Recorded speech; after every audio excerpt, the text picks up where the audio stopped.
जय माता दी मित्रों। बड़ों को प्रणाम और छोटों को प्यार। कार्तिक मास के शुक्ल पक्ष की अष्टमी को गोपा अष्टमी का त्योहार मनाया जाता है। इस दिन भगवान श्री कृष्ण ने गोचारण लीला शुरू की थी, जिसके लिए गोमाता की सेवा की जाती है। इस दिन बछड़े सहित गाय का पूजन करने का विधान है। हमारे हिंदू धर्म तथा शास्त्रों में गाय को सभी प्राणियों की माता कहा जाता है। ऐसी मान्यता है कि गाय की देह में समस्त देवी देवता वास करते हैं। माना जाता है कि जो व्यक्ति सुबह स्नान कर गौ माता को स्पर्श करता है, वह सभी प्रकार के पापों से मुक्त हो जाता है। गायों का समूह जहाँ बैठकर आराम से सांस लेता है, उस जगह से सभी पाप खत्म हो जाते हैं। गाय को चारा खिलाने पर बहुत पुण्य मिलता है। यह पुण्य हवन या यज्ञ करने के समान होता है। जिस घर में सभी सदस्यों के भोजन करने से पहले गाय के लिए खाना निकाला जाता है, उस परिवार में कभी भी अन्न और धन की कमी नहीं होती है। इस दिन प्रातःकाल उठकर नित्य नियम से निर्वित होकर स्नान करते हैं। प्रातःकाल ही गौ और उनके बछड़ों को भी स्नान कराया जाता है। गौ माता के अंगों में मेहंदी, रोली, हल्दी आदि के थापे लगाए जाते हैं। गायों को सजाया जाता है। प्रातःकाल ही धूप, दीप, पुष्प, अक्षत, रोली, गुड़, जलेबी, वस्त्र और जल से गौ माता की पूजा की जाती है और आरती उतारी जाती है। पूजन के बाद गोग्रास निकाला जाता है।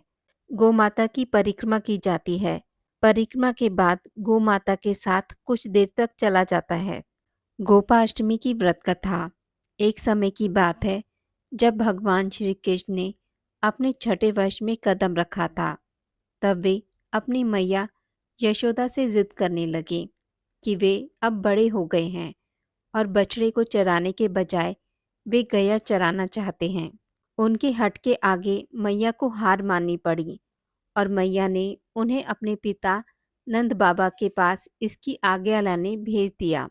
भगवान श्री कृष्ण ने नंद बाबा के सामने जिद रख दी कि अब वे गैया चराएंगे। नंद बाबा ने गैया चराने के लिए पंडित महाराज को मुहूर्त निकालने के लिए कह दिया। पंडित जी ने पूरा पंचांग देख लिया और बड़े अचरज में आकर कहा कि अभी इसी समय के अलावा कोई शेष मुहूर्त नहीं है।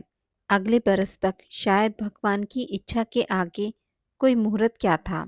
वह दिन गोपा अष्टमी का था जब श्री कृष्ण ने गैया पालन शुरू किया।